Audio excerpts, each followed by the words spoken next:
Boa noite para todos. Vamos começar nosso... Boa noite, Ângela. Boa noite, Graça. Boa noite, Alessandra, já falei. Aos demais, Magda, Malu, Mara, Mônica. Vamos começar o nosso estudo de hoje.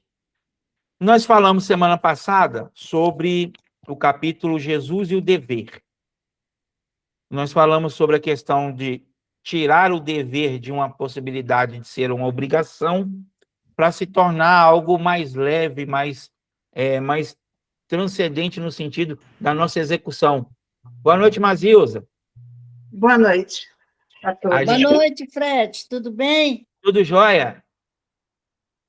Outro dia eu estava te assistindo no Instagram. Era? Aham. De vez em quando eu apareço lá também. Uhum. Mas eu não perco a oportunidade, viu? Eu agradeço. Eu espero que eu esteja falando as coisas corretas, senão você puxa minha orelha. Corretíssimas. E aí a gente estava falando sobre o dever, e hoje nós vamos falar da alegria. Mas Joana, ela é muito esperta, e eu gosto dela nesse sentido, porque para ela falar da alegria, ela trouxe para nós um conceito da tristeza primeiro. Porque não tem como a gente se tornar alegre se a gente não souber lidar com a nossa tristeza. E ela deixa bem claro que o maior responsável pela nossa tristeza é nós mesmos. E aí, o que eu queria começar, e eu gosto muito de poema, e aí antes da gente aprofundar em Joana, eu trouxe um poema do livro Parnasmo de Além Túmulo. A minha versão é novinha, eu não tenho a primeira de Chico, não, mas eu conheço algumas pessoas que têm ela por aí. Indireta. Aí, ó, viu? Não falei que eu conheço? E aí, do espírito Casimiro Cunha, que eu sou apaixonado por ele, ele fala bem assim: sombra e luz. Vem a noite, volta o dia. Cresce o broto, nasce a flor. Vai a dor, surge a alegria.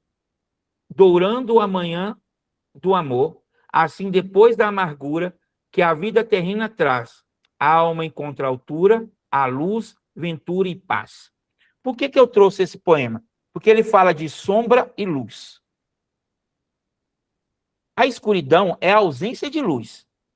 A ciência prova isso. Não existe o preto, a escuridão, porque só existe porque falta luz. Qualquer vagalumezinho, se acende a sua luz, já ilumina alguma coisa. A nossa lua reflete a luz do nosso astro-rei, que é o Sol, por causa disso. Quando a gente fala de alegria, não tem como não falar da tristeza. E aí, por isso que Joana traz, inicialmente, falando da tristeza. Por quê? Porque nós somos capazes de pensar mais nos ruins do que nos bons. Ela já descortina da gente, no início do livro, quando ela fala para a gente parar de pensar em Jesus, no Jesus crucificado. E aí foi um compromisso que a gente fez lá no primeiro aula do estudo, que é a gente parar de ver Jesus longe e pesado, longe e crucificado, né? Mas mais próximo e vivo. Porque ela diz aqui também no capítulo que Jesus só teve um momento de tristeza. E aí eu fui chocar essa informação, porque eu sou bem curioso nesse processo. O versículo mais curto da Bíblia é no Evangelho de João, onde Jesus diz assim: Jesus chorou. Foi quando ele recebeu a notícia que Lázaro havia morrido, segundo as informações que tinham naquela época. Aí eu fiquei pensando, mas Joana está dizendo que Jesus só teve um momento triste. E aí ela traz o contexto para a gente entrar nesse estudo de hoje sobre a tristeza. E aí o primeiro item que eu trago para a gente é: qual é a verdadeira natureza da tristeza?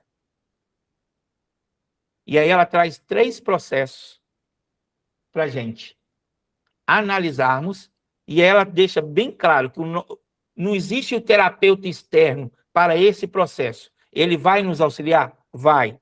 O texto de Joana é maravilhoso. A gente fazer as nossas terapias é maravilhoso. Quem não faz, faça, porque terapia é redentor. Mas ela deixa bem claro que, para esse processo, nós somos o nosso primeiro terapeuta. E quando ela traz a tristeza como um morbo, e aí eu coloco ali que é enfermidade, que ela foi bem... O termo não é esse, mas como a nossa língua portuguesa não tem muita solução, é meio pesado, né, de trazer a tristeza como algo de enfermo. Mas é, de uma certa forma, o processo inicial. Ela fala que não é um traço de personalidade. É uma doença prejudicial ao organismo e uma peste que consome a vida. Antigamente, a gente não tinha a palavra depressão, mas a gente falava que as pessoas tinham tristeza profunda. E aí o Evangelho também traz para nós sobre essa questão, principalmente quando nós trazemos um pesar nesta palavra da tristeza, que é muito importante a gente pensar na palavra melancolia, que era o termo que a gente utilizava antigamente, principalmente na área da saúde. É um processo não da nossa personalidade, como Joana, quem já teve a oportunidade de estudar mais a fundo as outras obras de Joana, ela fala sobre a personalidade junto com, batendo um pouquinho com o que Jung traz para a gente, que são personalidades que nós carregamos de outras vidas. Nós temos múltiplas personalidades. O Fred de hoje não é o Fred de antigamente, mas carrega essas personalidades, esses atavismos, esses conceitos dentro de mim, que é onde a gente pesa. E aí, mais uma vez, eu lembro da Mônica, quando eu falo do ego, quando a gente pesa o ego e se esconde através dessas personalidades, desses nossos processos. Então, quando a gente deixa a tristeza se tornar uma melancolia, a chegar a um ponto de uma depressão, aí se torna uma enfermidade. Ou quando a gente usa como um mecanismo de evasão. Argumentos de infelicidade não são fatos reais, são sofismos usados para escapar da realidade. Nenhuma complacência é justificada. Quando nós começamos a nos colocar naquele processo fechado, eu não consigo levantar da cama, eu não consigo fazer isso, a vida está muito pesada, e a gente começa a interiorizar esse processo da tristeza, e aí causa em nós danos muito maiores. Por que Joana levanta essa questão da tristeza antes mesmo de levantar o próprio título do capítulo, que é a alegria? Porque não tem como a gente se tornar alegre se a gente carrega o pesar da tristeza. E é uma diferença enorme entre dizer que nós estamos tristes ou pesar essa tristeza.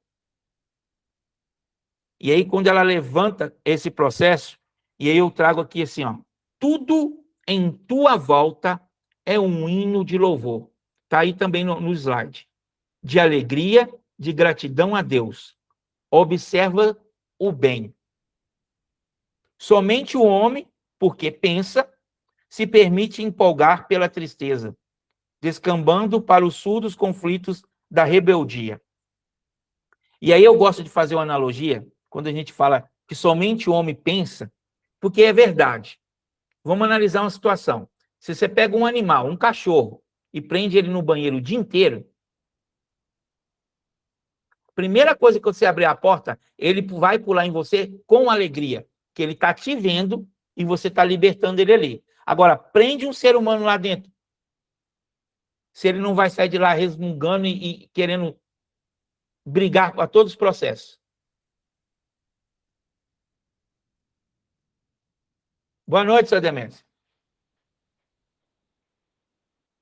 Entende que a gente utiliza o nosso raciocínio, o nosso pensar, a nossa capacidade de ter consciência, sempre para algo que vai nos prejudicar? E ela levanta isso nessa primeira parte do capítulo. quando ela faz o paradoxo do problema, e aí eu trouxe uma escala para a gente tentar entender um pouco, porque quando a gente fala assim, Joana é muito difícil de se entender. Na verdade, não é que ela é muito difícil de se entender. E aí a Mazilza, que já tem mais conhecimento de Joana do que eu, ela vai concordar comigo. Não é difícil, é que a gente consegue nos esconder atrás das palavras de Joana, dizendo assim, eu não estou entendendo. Na verdade, a gente está entendendo, só que a gente não quer nos modificar. A diferença é essa. E aí ela traz essa linha para a gente, que é o seguinte, a linha de evolução espiritual, ela não é retilínea. A gente vai ter aqueles processos, como a gente falou na aula passada, entre altos e baixos. A ausência que ela traz para a gente, a falta absoluta de problema geraria total desmotivação para a luta e para o progresso. Não é que a gente precisa ter problema para progredir, mas se a gente ficar naquele processo da maresia, vamos dizer, do mar ali, o mar calmo, a gente vai nos acomodar. Aí faz a ligação com o estudo de semana passada, que a gente falou do dever. Se a gente não nos mover, igual Jesus trouxe o dever como ação, todas as parábolas dele move a gente à ação. Se a gente não nos mover, a gente não vai andar.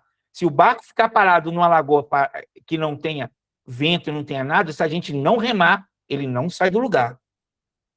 Então, quando ela fala da questão motivação para lutar e para o progresso, não quer dizer que a gente precisa sofrer, mas a gente é grande responsável por esse processo do nosso sofrer. E aí ela fala outro processo ali, o convite. Problemas fundamentados em acontecimentos atuais deve ser transformado em bênçãos. Quando acontece algo de ruim que vai nos causar a tristeza, o primeiro processo do problema é pensar que aquilo é ruim para nós, está pesado, e não tentamos ver o outro viés da situação, o outro lado. Tudo para a nossa vida é para aprendizado. Tudo. Da dor à alegria. Por que eu não estou falando a palavra felicidade? Porque ainda não temos ela em plenitude no nosso planeta e nem dentro de nós. Nós ainda confundimos muito felicidade com alegria. Alegria, o ato de ser alegre, é você estar sorrindo e tudo mais. Mas a diferença entre alegria e felicidade, eu vou dar um exemplo agora. Aquela piada que você estava conversando com seus familiares, com seu amigo, que você sorriu, lá é um momento de alegria. Você lembra hoje, talvez você não vai nem sorrir de novo. Mas, quando você estava com um processo de dificuldade na sua vida e aquele amigo te ajudou, veja essa sensação agora, nesse lembrar. O nascimento do filho. Esse sentimento que nós estamos sentindo, lembrando essa cena, esse processo agora, isso é felicidade. E percebe que ela não perdura? Ela é só em momentos, porque ainda não temos a capacidade de consciência de permanecermos felizes o tempo todo. Mas Jesus mostrou isso para nós.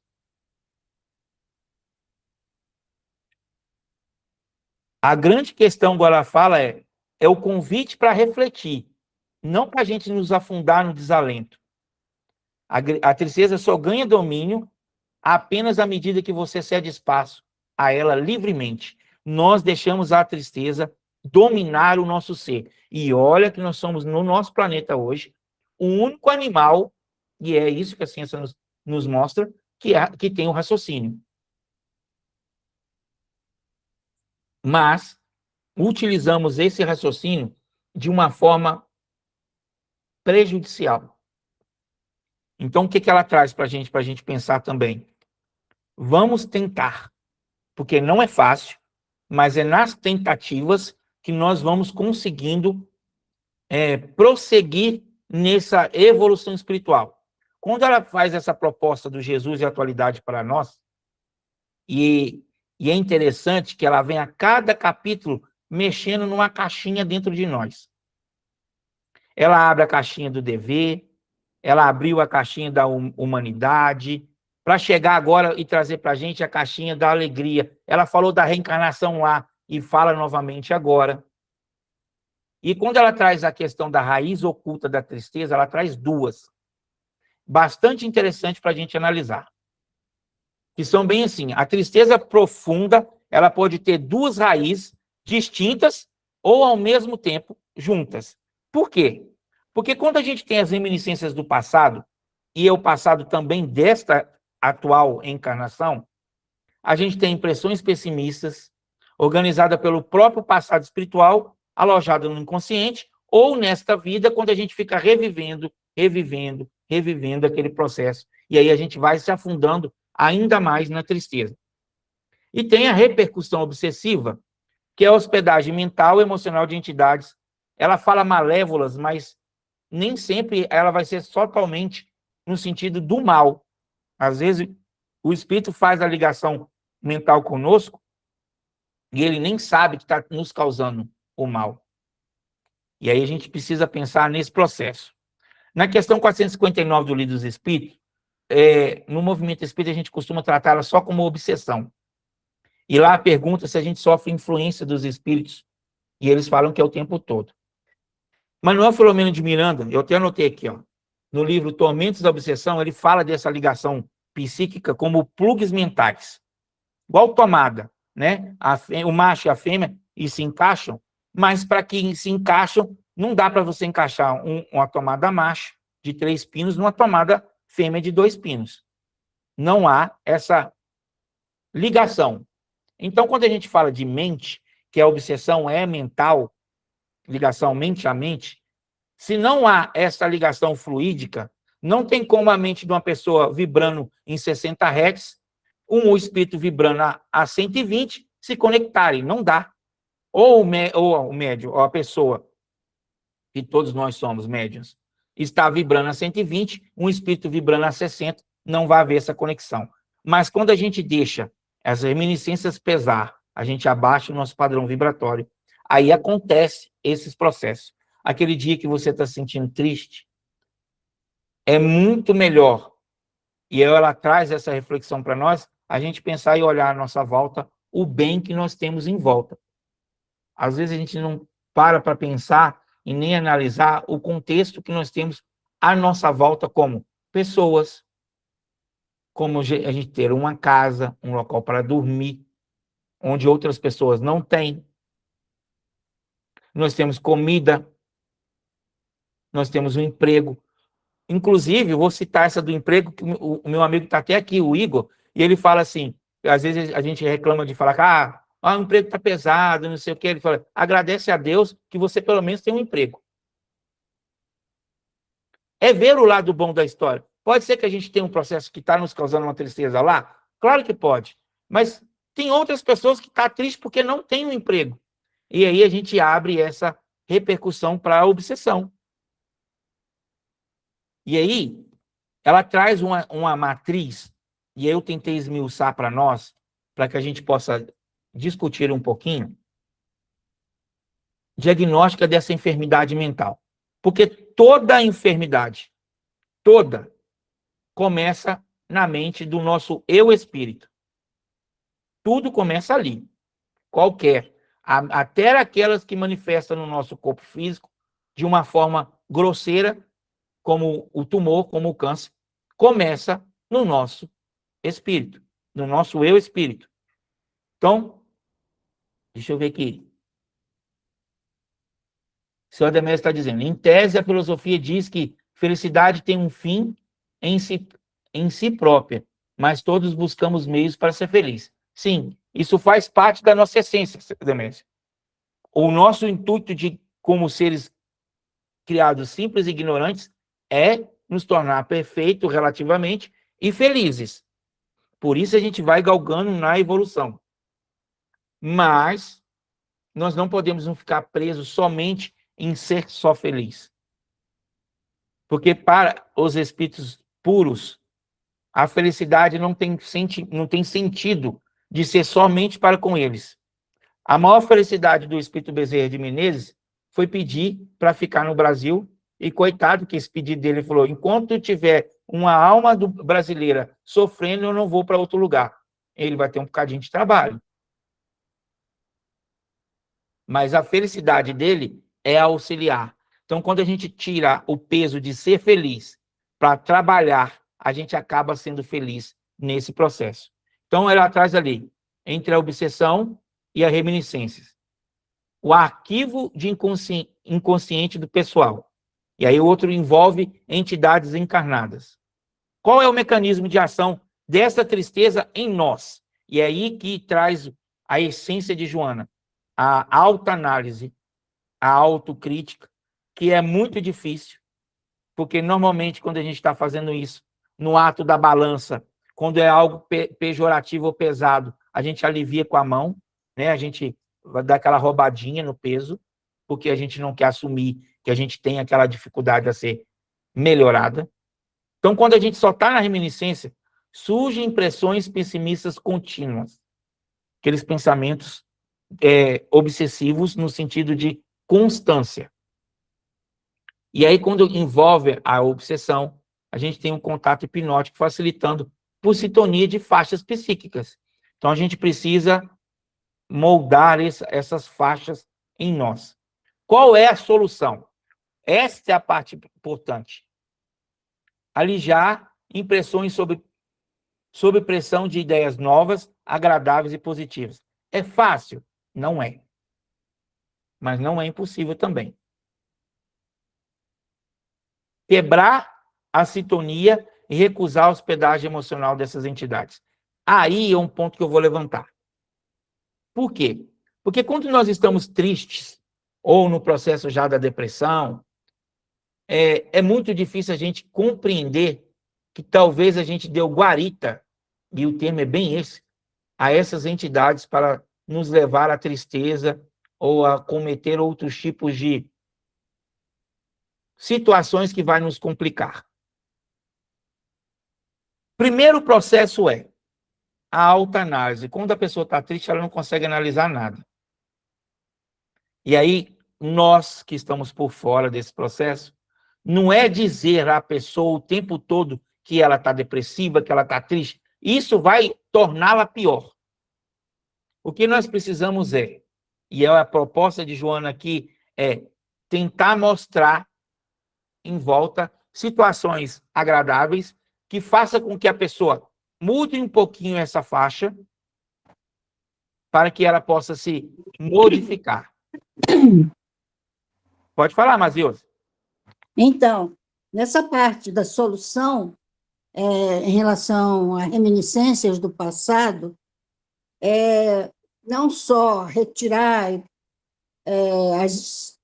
as impressões pessimistas, mas através da prece,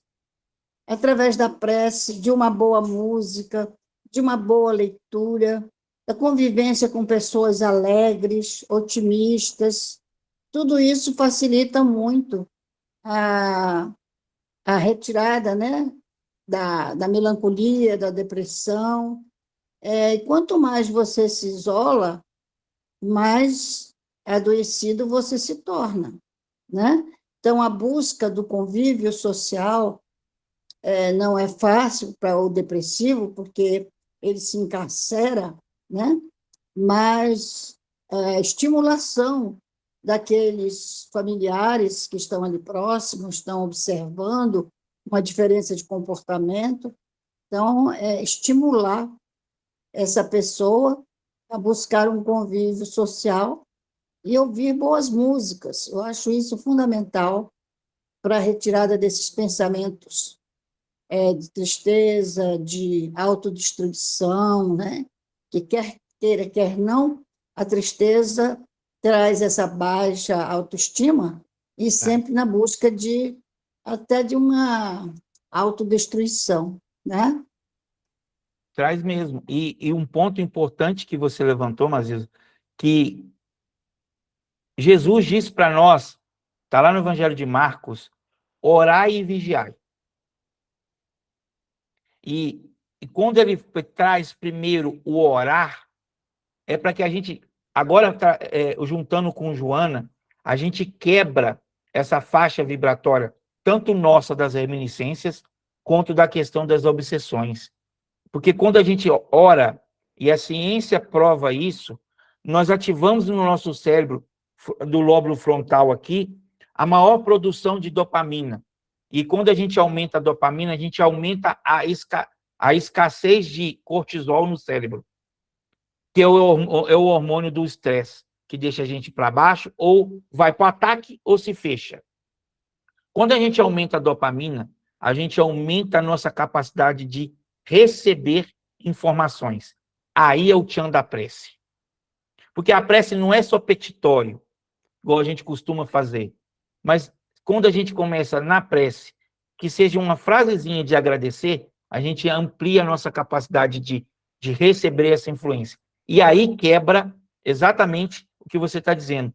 Ao orar, uma boa música, não precisa exatamente ser uma música religiosa, mas eu, Fred, gosto muito de Vivaldi, de Beethoven. Não tenho cara, mas gosto. Eu gosto de música clássica. Normalmente, quando eu estou estudando, eu estou ouvindo música clássica no fundo. E isso me ajuda. A gente quebra essas capacidades de baixar nosso padrão vibratório justamente quando a gente aumenta o nosso padrão. E foi muito interessante que a Masilza deu uma entrada bem legal para essa parte do hábito mental. A gente precisa mudar o hábito. Quando Jesus falou da oração, é para que a gente mude o hábito mental. E quando ele fala do vigiai, é para a gente vigiar os pensamentos e as nossas atitudes. E aí a gente inverte um pouquinho, e normalmente a gente quer vigiar a vida do outro, a atitude do outro. E a rede social hoje está muito propícia a nos causar danos sobre a questão da tristeza. Porque as pessoas postam aquilo de que é bom. Aí você olha lá, a pessoa está só viajando, mas não mostra a parte triste e ruim do processo. E aí a gente começa naquele processo de comparações. E aí que é o problema. Então vamos pensar no orar e vigiar para conosco. E aí qual é a engenharia do hábito mental que ela traz para a gente? Pressão de ideias novas. Insistir em fixar pensamentos agradáveis e positivos nos painéis mentais. No mundo de hoje é fácil manter a vibração 100%? Não é. Se a gente assiste ainda a televisão aberta, determinados horários é praticamente torcer o jornal assim, só sai notícia ruim. E aí a gente precisa criar esse hábito de ver as coisas boas. Normalmente, eu sempre levanto essa questão nos cursos que eu aplico no centro, da pessoa ter atividade durante a semana de procurar uma notícia boa. Algo que proporcionou coisas boas. Pode ser uma flor que nasceu de uma orquídea que estava muito tempo sem nascer, também é uma coisa boa. Ou uma notícia de uma solução de alguma coisa. A gente passar a ter esse hábito de tentar ver, pelo menos uma vez no dia, e enxergar algo bom. A gente vai começando a fazer isso. Que aí entra no processo da repetição constante. É o ato de pensar no bem. Devagarzinho. A ciência prova que 21 vezes que a gente executa um ato, se torna um hábito. 21 vezes, ou seja, 21 dias. E é utilizado isso para todos os processos, principalmente para a questão quando a pessoa quer se acostumar a ir à academia. Pode ver que todos os planos são de 21 dias. Justamente para que a gente cria esse hábito de coisa nova. Então, a gente precisa iniciar. Obrigado, senhor Demésio. A iniciar a ideia nova e fazer uma repetição constante. Aí ela vai criar em nós um hábito que estrutura a nossa consciência. Quando a gente quer a paciência, agora eu vou tirar um pouquinho do contexto da alegria, porque normalmente a gente quer dizer, eu quero ser uma pessoa paciente. Eu, há um bom tempo atrás, eu não pedia paciência mais na minha prece, porque eu aprendi que quanto mais eu pedia, mais eu era testado. Porque paciência, tolerância, indulgência, a gente vai precisar de executar, fazer para adquirir. E o ato de pensar também é assim. Nós precisamos tirar o conceito que tristeza é um ato pesado, mas é algo que vai nos proporcionar a mudar os nossos pensamentos. Ah, Fred, agora você ficou louco. Como é que a tristeza vai ajudar a gente mudar nossos hábitos de pensamento? Vai, quando a gente começar a usá-la como gatilho de impulsão, não como peso do poço. Aqueles poços artesianos que a gente coloca o balde e joga lá para baixo, ele precisa ter um peso para descer, senão ele não vai descer corretamente. Quando a gente usa a tristeza como esse peso, a gente vai afundar no poço. Agora, se a gente usar ela como uma alavanca, como uma catapulta, a gente vai usar a tristeza como um alavancar para o progresso. E aí a gente passa a ter um domínio dessas lembranças más. Quando a gente pensa, sente e passa. Se a gente pensar, sentir e pesar, aí que é o grande problema da grande situação de a gente não entender que neste processo entre uma situação triste e fazer a pressão de ideias novas nesse hábito, e aí eu quero trazer mais um acordinho para nós. Nós fizemos um acordo de não ver Jesus distante. E agora a gente vai tentar ver Jesus perto, mas sempre nos momentos alegres dele. Tem inúmeras passagens no Evangelho que Jesus estava extremamente alegre. O primeiro deles foi quando ele abriu mão do início do seu planejamento para agradar a sua mãe, que é na boda de Caná. Ele diz para ela que aquele não era o momento, mas um pedido de uma mãe não se pode ser negado. Às vezes a gente não escuta, né? Ela fala, pede, a gente não escuta. Tem gente que vai se manifestar bem aí, né, Magda? Então. Porque ouvindo. É assim mesmo, Fred. Às vezes os filhos não ouvem as mães. E aí a gente não escuta. Para quem não está entendendo, Magda é minha mãe, que eu considero como uma mãe de criação há 15 anos. Então, é a minha mãezona que eu tenho encarnada, que a minha biológica já está trabalhando em outro plano. E aí eu estou citando isso porque, às vezes, ela fala algumas coisas e o teimoso aqui não escutou lá no passado e hoje está colhendo. E quando Jesus obedeceu, né, o sentido de honrar o pai e a mãe, foi um momento alegre para ele, que ele concedeu isso. Outro momento alegre para Jesus, ele estava na cruz, foi quando ele cedeu a própria mãe para João e João para a própria mãe. Esse é outros momentos. Outro momento feliz de Jesus foi quando ele conversou e convidou Pedro para o seu processo de apostólico. Também é um momento feliz de Jesus. E aí aqui eu posso levantar inúmeros que a gente possa visualizar o Jesus próximo e alegre. Porque nós fomos pensar, e eu falei isso nas semanas passadas, da Semana Santa, só do momento triste de carregar o processo, quando nós trazemos isso para a nossa encarnação ou reencarnação, a gente tem que parar de ter a ilusão punitiva. E aí eu estou trazendo bem aí. É um mito que a gente reencarnou para pagar.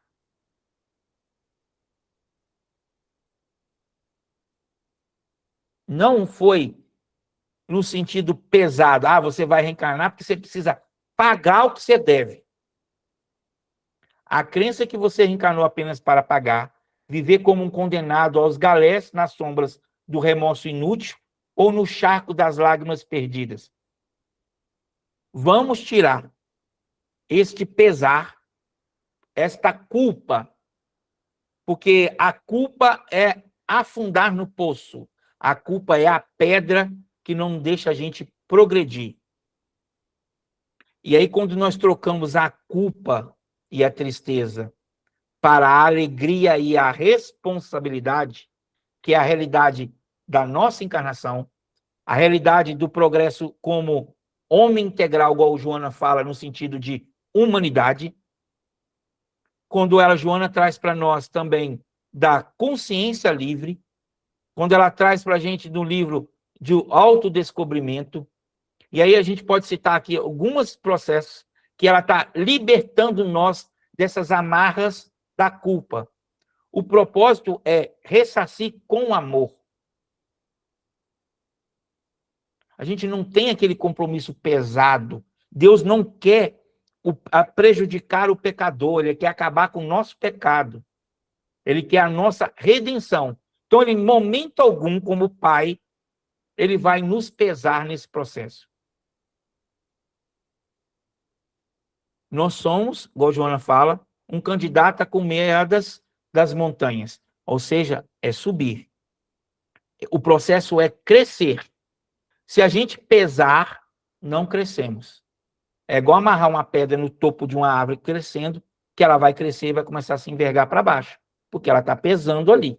Quando a gente transforma esse peso em uma responsabilidade no amor, na alegria, a gente traz para nós exatamente isso aí, ó. Nós já estamos em curso nas leis da vida.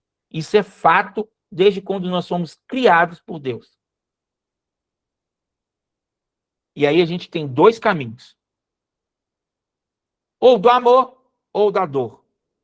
Ou de se tornar vítima, ou da gente ser nosso próprio psicoterapeuta, nosso próprio, entre aspas, salvamento. Porque quando nós transferimos para o outro salvar, quando nós transferimos para o outro a nossa felicidade, quando nós transferimos para o outro a nossa alegria, e nós temos esse hábito, principalmente quando nós temos qualquer tipo de relacionamento, mas aí é qualquer tipo mesmo, de transferir para o outro a nossa responsabilidade de ser alegre, de ser dono de si mesmo, de ter as suas próprias atitudes e, principalmente, de ser feliz. É algo pesado. E aí a gente permanece na situação infeliz porque as nossas perspectivas e as nossas situações se tornam algo pesado porque a gente cria expectativa e ela é quebrada. Aí a gente vira vítima. Ah, eu estou triste porque fulano não fez isso para mim. Ah, eu estou triste porque fulano me respondeu mal. E aí a gente começa a se vitimar. E aí se coloca como coitadinhos. E não é uma postura, principalmente para nós que estamos buscando essa liberdade consensual da consciência. Porque quando a gente fala de liberdade de consciência, é nos tornar íntegro, integral. Nos tornar equilibrado, e aí eu lembro da Mônica de novo, entre o ego e o self, entre a nossa consciência e a nossa essência. Quando há este equilíbrio, nós conseguimos assumir o controle de nós mesmos. E aí que está o tchan de Joana. Porque ela levanta a responsabilidade para nós. Ela não transmite isso para Jesus, ela não transmite isso para o próximo, nem para ela mesma. Jesus é o guia e modelo. É algo para a gente seguir, mas não copiar. Nós precisamos entender que... Deixa eu ver o que a Demésia está falando aqui. Santo Agostinho disse que todo homem tem dentro de si um vazio que tem a forma de Deus. Considerando a brevidade da vida, temos que pensar mais no que vamos levar do que vai ficar. Exatamente.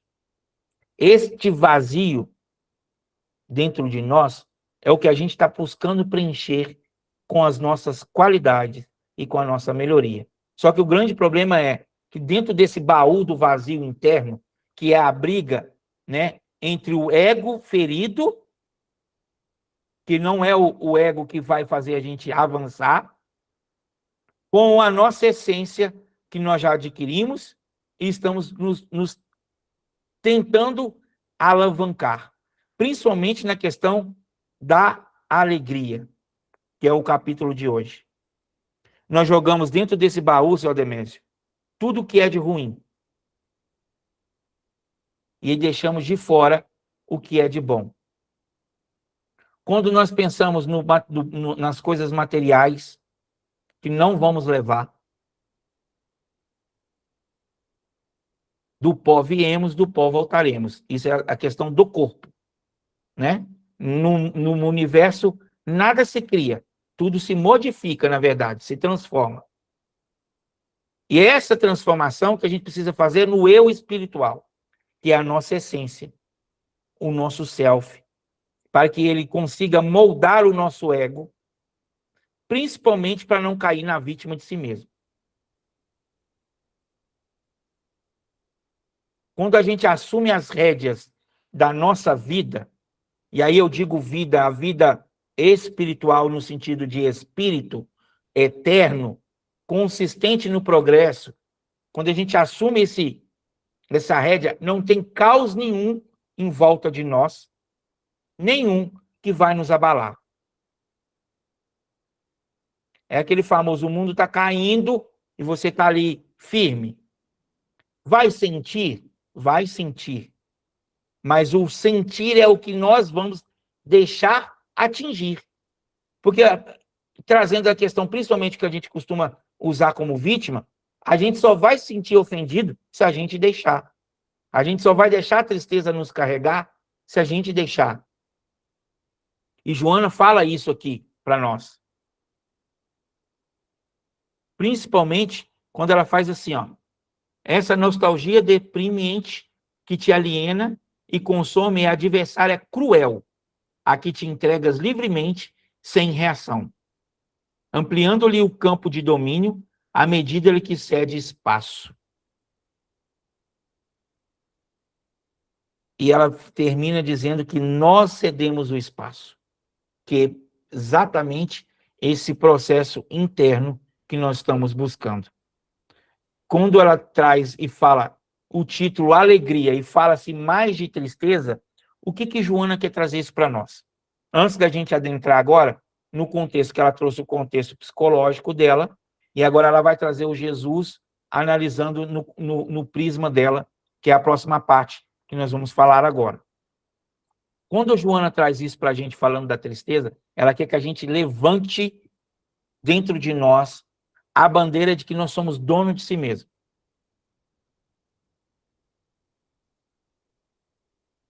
Esse é o principal contexto que ela traz para nós. Se permanecesse na situação infeliz, torna-se vítima de ti mesmo. Todavia, se te resolve sair do caos, transforma-te no seu próprio psicoterapeuta. Assuma o controle. Com outras palavras, tome conta do que é de importante para você, que é nós mesmos. Não no sentido egoístico, mas no sentido de autocuidado. Não dá para uma pessoa triste e melancólica cuidar de uma outra pessoa triste e melancólica. Não vai dar certo. Mas uma pessoa que está alegre e consegue ajudar a outra e enxergar esse outro prisma, aí consegue. E aí, quando ela traz agora Jesus, que é o paradoxo do Getsemane, eu vou pegar aqui na íntegra, lá no Evangelho, e aí eu estou pegando a nossa tradução de Haroldo, né? Capítulo, volta, achei. No Evangelho de João, capítulo 19, itens de 28 a 30. Essa é uma passagem que ela cita no livro, que aí eu vou trazer na íntegra aqui. Versículo 28. Depois disso, vendo Jesus que todas as coisas já estão consumadas, a fim que se consumasse a Escritura, disse: tenho sede. Estava colocado ali um vaso cheio de vinagre. Após colocar uma esponja cheia de vinagre em um talo e sopo, aproximaram de sua boca. Quando Jesus tomou o vinagre, disse: está consumado. E, inclinando a cabeça, entregou o Espírito. Este é o momento que Joana traz aqui,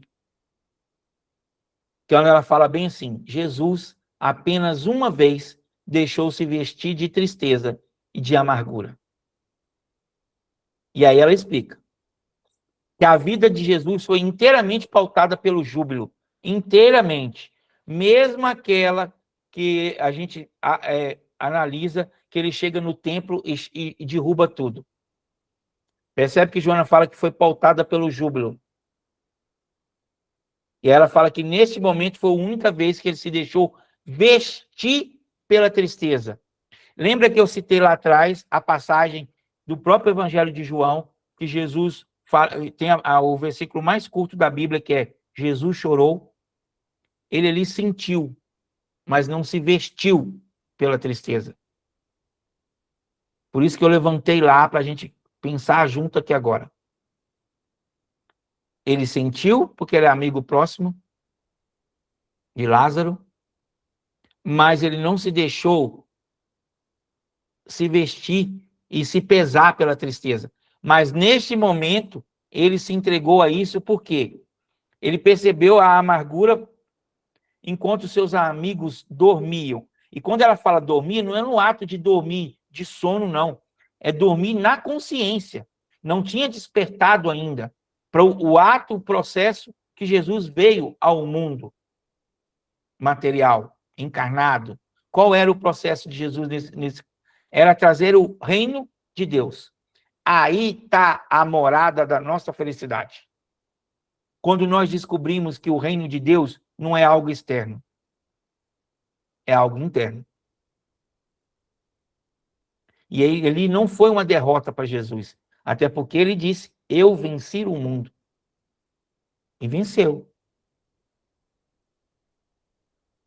E aí ele permitiu, isso é palavra de Joana, permitiu por piedade para que os companheiros invigilantes que não compreendiam a gravidade daquela hora decisiva. Qual era esse processo que Jesus tinha? Sempre nesse caminhar de 3 aninhos registrado pela contagem nossa, ele trouxe para nós alegria de algumas formas. E aí eu estou trazendo agora para a gente ver. Primeiro processo é a transformação do homem e do mundo velho em uma sociedade inteiramente nova. Lembra que a gente falou lá atrás que enquanto nós nos transformarmos internamente, o mundo não vai mudar? Natureza, sim. Moralmente, não. Enquanto a humanidade não se transformar moralmente, o nosso planeta não se caminhará para esse processo. Muito se fala de transição planetária, mas pouco se faz para transicionar internamente. Nós colocamos a transição para o planeta e esquecemos da transição internamente. Temos inúmeras obras falando sobre transição planetária e todas elas falam a mesma coisa. Se a gente for no livro Céu e Inferno, também fala sobre isso. Se a gente for no livro dos Espíritos, na Lei de Progresso, também fala sobre isso. Na Lei de Liberdade, também fala sobre isso. Na Lei de Destruição, também fala sobre isso. Que enquanto não nos transformarmos, não haverá transformação no mundo. E esta é a proposta do nosso estudo, para que juntos nós podemos nos transformar aos poucos. Não é da noite para o dia, não é igual tomar veneno. Toma agora e morre agora. A transformação é degrau por degrau, devagarzinho por devagarzinho. E aí os pilares são a alegria da esperança, porque quando a gente transforma a esperança em alegria, nós sabemos, ou a gente se adapta, ou a gente vai ser, entre aspas, forçado a nos modificar ou nos mudar. É o famoso, se não está satisfeito, que se mude. A gente vai ser convidado a mudar. Outro processo para a alegria, a bênção da saúde. E a dádiva da paz. Olha o nosso mundo hoje. Tem guerras estourando para tudo que é lado.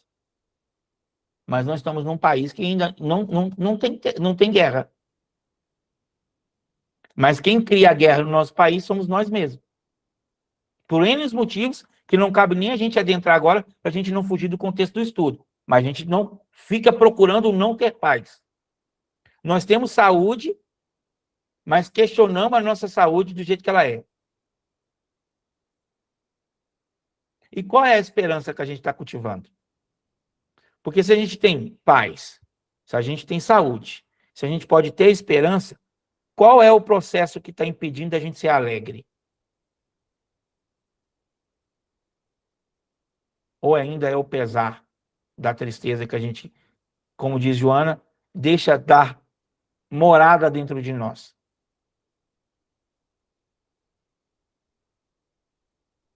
E ela fala, o renascimento é vitória sobre a morte e a alegria que procede da absoluta libertação. Pode soar um pouco meio esquisito agora o que eu vou falar, mas a morte é absolutamente uma libertação. E nós pesamos ela dessa forma, de uma forma negativa, porque a gente quer prender o outro conosco. Esse é o processo. Lógico que nós vamos sentir, nós precisamos sentir, mas não precisamos nos pesar. Todo mundo tem seu processo de luto, não é isso que eu estou querendo levantar aqui. A analogia que eu quero é o seguinte: os hindus, os indianos, comemoram mais o desprendimento da matéria, que é pela morte, do que o nascimento. Porque eles já entendem, no processo deles, que o nascimento é se prender. E vamos analisar, a nossa matéria é uma carcaça pesada. E ela nos limita a muita coisa. Mas como seres espirituais livres, entre aspas, nós podemos ter uma amplitude maior da nossa consciência. E é bem esse processo que Jesus mostrou ao se entregar, se vestir pela tristeza, os amigos dormindo, que às vezes, e talvez, vamos dizer, estivemos lá, tivemos a oportunidade, às vezes, até de ouvi-lo, e não acordamos. Talvez fomos nós que gritamos o primeiro Barrabás lá, para trocar Jesus pelo Barrabás. E aqui não é julgando Barrabás, é só pelo processo de escolha. Percebe que tudo depende de nossa escolha? Para tudo. Para nossa felicidade ou para nossa tristeza? Para nossa dor ou para nosso livramento, vamos dizer, da dor? Para nos tornarmos humanos, racionais e conscientes, ou nos tornarmos humanos dependentes e dormentes?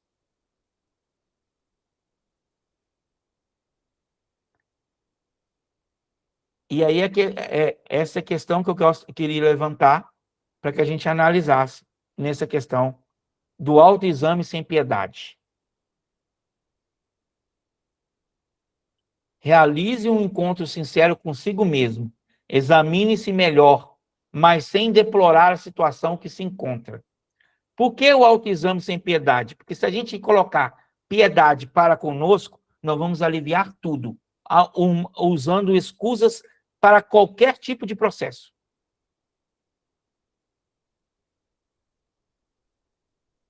Outro ponto que a gente precisa levantar: recusar a submissão. Sofre pressões externas constritoras, falta de humanidade, mas faz submeter-se a ela é uma escolha. Recuse essa força. Quando ele fala submissão, a Joana fala submissão, é para a gente não pesar e entrar naquele processo assim, de aceitar, de parecer que está com peso nas costas, fazendo assim, ó, e vai só se encurvando, e transformar o autoexame, o não ser submisso às situações e ter controle de si, assumir as rédeas do carro de boi, da charrete, igual no livro A Vida Continua, André Luiz faz a analogia do espírito, perispírito e o corpo, igual uma charrete. O condutor é o espírito, a carroça, a charrete é o perispírito e o cavalo é o corpo. Então a gente assume a rédea de todos esse processo sem submissão e vamos para a ação prática, que é semear a fraternidade, que é onde a gente vai ganhar a alegria e a felicidade. E aí, ali que a gente tira aquele pesar da culpa, é no trabalho no bem que a gente se sente bem. É fazendo bem, é ajudando, que a gente vai nos curando, pagando as, entre aspas, nossas dívidas com as leis divinas. Então, o que Joana traz para a gente nesse capítulo da alegria, e ela pesou no sentido da tristeza, para que a gente levante, e aí eu trouxe uma síntese, né? Que aí a gente já vai encaminhando o finalzinho. Quem quiser falar também pode levantar a mãozinha. A gente vai fazer essa síntese, e aí a gente vai para a nossa vibração guiada que a gente sempre faz, para a gente mentalizar e mudar o nosso padrão vibratório em cima do capítulo que a gente está estudando. Então, a fase 1, para livrar da tristeza e se tornar uma pessoa alegre. O mapa da autocura. Depois, pessoal, eu vou pegar essa imagem e vou botar lá no nosso grupo para a gente guardar depois, para a gente fazer essa... Toda vez que a gente se sentir triste, ofendido, algo que vai nos pesar, a gente fazer esse mapeamento da autocura. A fase 1 é o diagnóstico, que é a sombra. Reconhecer a tristeza como enfermidade e abandonar o sofisma da evasão. Eu estou triste. É um processo que eu posso entrar numa enfermidade. Então, não depende mais de ficar comigo. Vou sentir, vai embora. Fase 2, a correção. Qual é a ferramenta para isso? Quebrar a sintonia obsessiva, pode ser tanto pelo espírito ou por nossa própria mente, e reescrever o inconsciente através do hábito de pensar bem. Aí a Mazilza levantou as questões: oração, música, atividade no bem. Algo que a gente vai pensar e fazer o hábito, lembra? Começamos, fazemos, enraizamos, tornamos inteiros. É nesse processo. A fase 3, a decisão. Ainda é na nossa mão. Não tem outra opção. Rejeitar o papel de vítima e assumir a postura do seu próprio psicoterapeuta. Assumimos a nossa rédea de consciência a cada dia mais liberta. Qual é o resultado disso? Habitar o reino interno e exercer o ministério de júbilo através de ações relevantes e fraternas. Resumindo tudo isso, identifico, trabalho, tenho a decisão de continuar e aí eu consigo me libertar, que é a iluminação. Quando a gente consegue fazer esse processo, tudo fica mais leve. Não que nós não vamos passar. Como mesmo Joana disse, que precisamos resgatar isso, senão a gente vai ficar na inércia. E o reino interno é o reino de Deus. Para quem quer entender um pouquinho melhor sobre o reino de Deus como reino interno, o livro Boa Nova, capítulo 3, primeiras pregações, fala sobre a instauração do reino de Deus interno. Lá tem uma explicação de Humberto de Campos, de uma passagem de Jesus que não tem nos evangelhos, mas como o próprio Humberto de Campos fala, mas está nos arquivos celestiais. É interessantíssimo que ele fala que ele veio ao mundo para isso, que é a transformação nossa. Jesus não veio nos salvar. Jesus veio nos ensinar a nossa salvação. Tudo que nós temos registrado de Jesus, e que Joana também está trazendo para a gente nesse livro, Jesus e a Atualidade, nós somos os donos responsáveis pela nossa própria iluminação, que é a salvação. Então, eu vou colocar isso lá no nosso grupo, para que a gente possa fixar, que aí a gente vai fazendo essa autoanálise constantemente. Agora eu abro para quem quiser fazer qualquer comentário, para a gente ir para o nosso processo. Fred, Oi. só gostaria de fazer aqui um adendo nesse fase 3, que Sim. é o ponto de virada. Uhum. é que rejeitar o papel de vítima não é tão fácil assim sem a ajuda de um profissional da psicologia, Sim. porque às vezes a pessoa não tem uma estrutura emocional para fazer a sua autoanálise e daí se curar. Então, vai precisar realmente de um psicoterapeuta, né, para poder se descobrir, se fortalecer.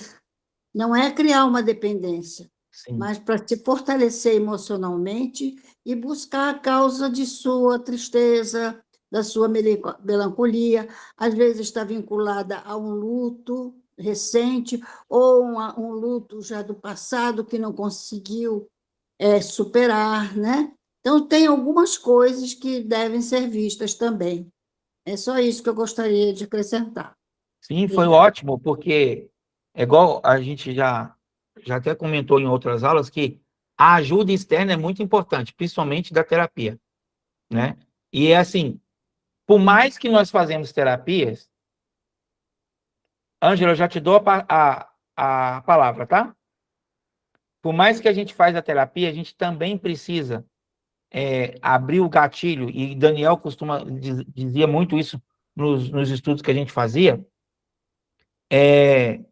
que enquanto a gente não abrir esse campo mental para que o terapeuta externo nos auxilie, porque ele vai levantar a gente o autoexame também sem a piedade, né, Mazilza? Porque ele vai mexer no pontinho da ferida ali que a gente precisa nos mover. Então, se a gente não conseguir ter essa sintonia com ele, também é mais difícil também sair do processo de vítima. Essa predisposição a ser ajudado, né? Exato. Ademésio? Fred, eles falam lá que no Livro dos Espíritos que as leis de Deus estão na nossa consciência, né? Sim. E aí tem esse ponto que ele fala do inconsciente. Então, esse inconsciente, a gente pode interpretar, então, que não está sendo iluminado pela consciência, ou seja, a gente não está no nosso nível de consciência para entender o que tem dentro do nosso inconsciente, né? E como podemos acessar esse inconsciente para saber o que nós colocamos lá e que está nos afetando? A primeira coisa para acessar o nosso inconsciente é entender a nossa sombra, é aceitar a nossa sombra. O Daniel Campos, ele falou uma vez que enquanto a gente lutar contra a nossa sombra, a gente não vai ter acesso ao nosso inconsciente.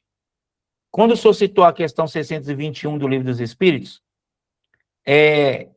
quando ele fala de consciência, está englobando todo esse processo. Tanto a consciência que a gente acessa, que é essa que a gente processa, que é o nosso ego, quanto ao inconsciente, que é onde a gente carrega as nossas personalidades anteriores, que são as nossas encarnações, onde a gente carrega as nossas sombras e aonde o ego costuma evitar de enfrentar, porque ele sabe que ali ele vai entrar em processo de negação. Enquanto nós alimentarmos o nosso processo de negação, nós não vamos ter acesso ao nosso inconsciente na sua plenitude. O que vai acontecer são evasões do inconsciente para o consciente de forma negativa. E aí o nosso ego adora isso, porque isso enche ele de processos para ele tomar conta das nossas atitudes, principalmente as negativas. Para ter acesso ao inconsciente, primeiro a gente precisa aceitar as nossas sombras. O que é essa sombra, seu Demésio? Para ficar mais claro. Exemplos: o egoísmo, o orgulho. Enquanto a gente lutar em dizer que nós não somos egoístas e orgulhosos, nós não vamos aceitar a nossa sombra. Aceitar a sombra também não, eu sou uma pessoa nervosa, mas eu preciso aceitar isso, mas trabalhar isso. Enquanto a gente não aceitar a nossa sombra, que aí a Joana vai detalhar isso, lá no livro Homem Integral e também no outro Estude Vi, se eu não me engano, que a gente terminou até recentemente agora, né, Mazilza? Vidas e Desafios. ela fala exatamente isso, enquanto a gente não entender como Desafios e soluções. isso, enquanto a gente não conseguir lidar com tudo isso e aceitar o ser que nós somos, nós não vamos acessar o nosso inconsciente como plenitude. Consegui esclarecer um pouquinho, seu Demétrio? Sim, consegui. Alguém mais, gente, para a gente já encaminhando? Acho que a Ângela, ela tinha... Ela escreveu aqui que foi sem querer. Eu vou tirar aqui a nossa telinha. Eu boto lá no grupo para a gente depois. Já que ficamos no silêncio agora, vamos então encaminhar para a nossa vibração do dia, né, do nosso estudo. E hoje vai ser um pouquinho diferente, mas hoje nós vamos ver Jesus na praia, não. Hoje nós vamos para a montanha mesmo. A ideia é a gente subir a montanha, como Joana mesmo declara para a gente, que a gente é um ser que para caminhar. Então, hoje nós vamos fazer exercício. Estou te ouvindo, não? A gente só não pode escorregar da montanha, né? Nesse processo a gente não vai escorregar, não. Eu espero que não. Então, a gente vai imaginar o que nós temos na nossa mente mesmo. De uma montanha, um monte, uma trilha, que nós já fizemos subindo. E sentindo agora, e vamos descalços para a gente sentir a energia da terra, a energia telúrica, para que a gente possa nos reabastecer dessas energias nesse momento também. E vamos deixar a nossa mente mais tranquila, respirando fundo e soltando bem devagar. E caminhando devagar para subir a montanha. E ao nosso lado, não lá em cima, Jesus segurando as nossas mãos, como ele prometeu que não deixaria nenhuma ovelha para trás, veio ao nosso encontro para nos tirar dessa dependência de ficarmos presos às coisas que nos deixam pesado. E agora, subindo a montanha, a gente vai deixando para trás toda a tristeza, a angústia, o pesar, aquela mágoa que está há muito tempo nos consumindo, que está nos causando já dor no coração, dor na boca do estômago, aquela raiva, aquela sensação de vingança. Vamos deixar tudo para trás agora. Somente assim a gente consegue caminhar leve e sem cansar. E a respiração sempre lenta, e respirando fundo e soltando devagar. E Jesus vai nos falando nesse momento que nós somos seres que carregamos luz. Que nós somos seres que somos o sal da terra, que através das nossas atitudes, que nós vamos temperar aquilo que nos circunda, que nós somos a luz do mundo. Mas quando ele diz luz do mundo para nós, é o nosso mundo interior, que muitas das vezes nós deixamos as luzes apagadas, nos causando dores, e tudo isso vai ficando para trás neste momento. E a chegar agora no topo da montanha, ele nos convida a sentar numa relva verdinha. E todos nós agora vamos imaginar aquela flor que mais nos chama a atenção, que mais nós gostamos. E ela vai se materializar na nossa mente, trazendo para nós a alegria de sentir o seu cheiro. E todas as lembranças alegres e felizes da nossa vida vai passar na nossa mente num piscar de olhos, mas reforçando que nós temos muito mais coisas boas e felizes a recordar do que qualquer outra situação. E Jesus nos orienta a ver sempre aquilo que é bom. Muitas das vezes nós não pensamos no pôr do sol, no nascer do sol, na lua.